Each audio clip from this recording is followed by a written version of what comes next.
Dia kopi. Sekejap minum kopi sambil mati Gunung Kinabalu. Assalamualaikum. Tak lama lagi kita nak balik dah ke Semenanjung.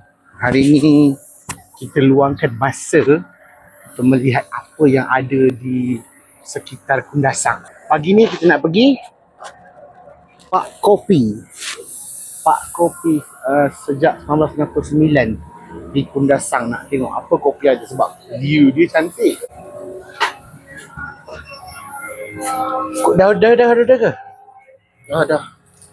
Kopi apa ada tak? Ni, apa yang sedap? Yang best seller nombor 1, 2, 7. Tapi kenapa kopi di sini murah-murah Murah kan? Kalau dekat KL. Tak, kalau kat KL sebabnya supply dekat kot. Tenom bukan? Tak. Bukan, kami punya HQ di KL. KL. Tak, kalau kat KL dah belah dah ni kadang-kadang.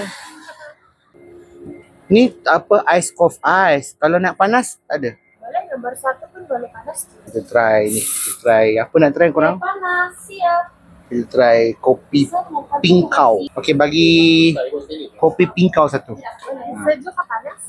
Panas. RM5.90. Okey, kopi ni kat sini dia ada jenis ni antara dia. Tapi harga dia pada saya murah kopi dia.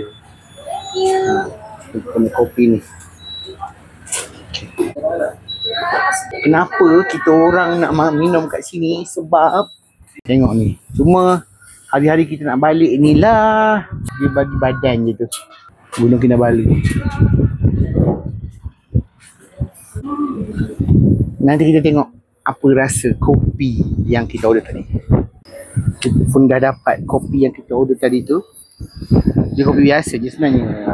Kopi Pak Kopi 1969. Dia ada tadi, kita tengok dekat kawasan sini dia ada cawangan juga dekat Kuala Lumpur, dekat ibu kota.